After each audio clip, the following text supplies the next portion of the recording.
అధికారంలో ఉన్నప్పుడు వైసీపీలో మొదలైన ఆధిపత్య పోరు ఇప్పుడు బజార్కెక్కుతోందా? 7-10 వయసులో దారుణమైన ఆరోపణలు ఎదుర్కొంటున్న విజయసాయిరెడ్డికి పార్టీలో ఏ ఒక్కరూ ఎందుకని సపోర్టుగా మాట్లాడడం లేదు?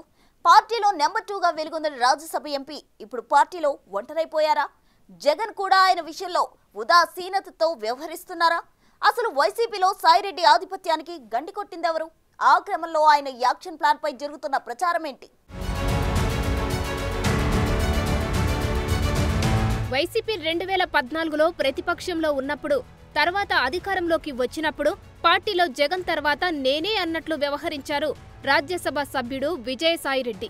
పవర్లో ఉన్నప్పుడు వైసీపీలో వివిధ సందర్భాల్లో విజయసాయికి ప్రాధాన్యత తగ్గుతున్నట్లు కనిపించినా తిరిగి ఆయన పుంజుకున్నారు. అయితే ఎన్నికల్లో ఘోర పరాజయంతో వైసీపీ పరిస్థితే అధ్వానంగా మారితే విజయసాయిది మరింత దారుణంగా తయారైనట్లు కనిపిస్తోంది. శాంతి ఎపిసోడ్తో మీడియాలో ఆయన పేరు ఫోకస్ అవుతున్నంతగా ఇంతకు ముందు కూడా ఎవ్వరిది అవ్వలేదు. అసలు ఆ పార్టీ ఉనికినే ప్రశ్నార్థకం చేసేలా పార్టీలో అంతర్గత విభేదాలు రచ్చకెక్కుతున్నాయి. ప్రస్తుతం వస్తున్న ఆరోపణలతో పార్టీలో తనకు వ్యతిరేకంగా కుట్ర జరుగుతోందంటూ విజయసాయిరెడ్డి అంతటివాడే రోడ్డెక్కారు. స్ట్రైట్గా ఎవరి పేరు ఆయన బయట పెట్టకపోయినా ఆయన టార్గెట్ చేసింది వైసీపీ హయాంలో సకల శాఖల మంత్రిగా, ప్రభుత్వ ముఖ్య కార్యదర్శిగా చక్రం తిప్పిన సజ్జల రామకృష్ణారెడ్డే అంటున్నారు. నిరాధారమైనటువంటి ఆరోపణలు చేసేటటువంటి కార్యక్రమం చేపడతా ఉన్నారు. ఇదంతా పద్ధతి ప్రకారమే జరుగుతూ ఉంది. నేను ఒక్కటే చెప్తా ఉన్నా, ఎవరైతే ఈ నిరాధారమైన ఆరోపణలు చేశారో, ఎవరైతే నా పేరు ప్రతిష్టలు దెబ్బతీసేదానికి ప్రయత్నించారో, వాళ్ళు ఎంత పెద్దవాళ్ళైనా, ఏ పార్టీకి చెందినటువంటి వాళ్ళైనా, అది మా పార్టీలో వాళ్ళైనా కావచ్చు, అధికార పార్టీకి సంబంధించినటువంటి వాళ్ళైనా కావచ్చు, వదిలే ప్రసక్తే లేదు అని నేను ఘంటాపదంగా చెప్తా ఉన్నా. వైసీపీలో అత్యంత కీలకంగా నెంబర్ 2గా వ్యవహరించిన విజయసాయిరెడ్డి ఇప్పుడు పార్టీలోనూ విపక్షాల నుంచి కూడా తీవ్ర వ్యతిరేకతను ఎదుర్కొంటున్నారు. ఆయనపై తీవ్రమైన ఆరోపణలు వెల్లువెత్తినా సొంత పార్టీ నుంచి ఒక్కరంటే ఒక్కరు కూడా ఆయనకు మద్దతుగా బయటకు వచ్చి ఆ ఆరోపణలను ఖండించలేదు. ఒక రకంగా పార్టీ మౌనం విజయసాయిరెడ్డిపై ఆరోపణలను నిజమేనన్న భావన సామాన్య జనంలో కూడా కలిగేలా చేస్తున్నాయి. ఈ నేపథ్యంలోనే తనపై ఈ ఆరోపణలు రావడం వెనుక ఉంది సొంత పార్టీ నేతలే అని విజయసాయిరెడ్డి మీడియా ముందు వ్యాఖ్యానించారు. దాంతో వైసీపీలో ఇంటర్నల్ వార్ ఏ స్థాయిలో ఉందో ఫోకస్ అయింది.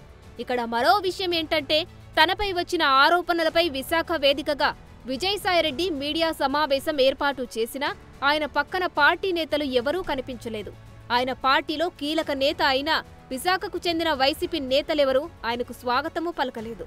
మీడియా సమావేశంలో ఆయన పక్కన కనిపించడానికి కూడా ఇష్టపడలేదు. దాంతో జగన్ కూడా విజయసాయిరెడ్డి విషయంలో ఏమాత్రం సానుకూలంగా లేరన్న టాక్ వినిపిస్తోంది. అందుకు కారణం, నెల్లూరు లోక్సభ అభ్యర్థిగా ఇటీవలి సార్వత్రిక ఎన్నికలలో వైసీపీ అభ్యర్థిగా బరిలోకి దిగిన విజయసాయి అక్కడ విజయం కోసం ఏమాత్రం ప్రయత్నించలేదని, నామినేషన్ దాఖలు చేసిన క్షణం నుంచే తన ఓటమిని అంగీకరించేసినట్లు వ్యవహరించారని పార్టీ శ్రేణుల నుంచే ఆరోపణలు వెల్లువెత్తాయి. అదే విషయాన్ని నెల్లూరు వైసీపీ నేతలు జగన్ దృష్టికి కూడా తీసుకువెళ్లారంట.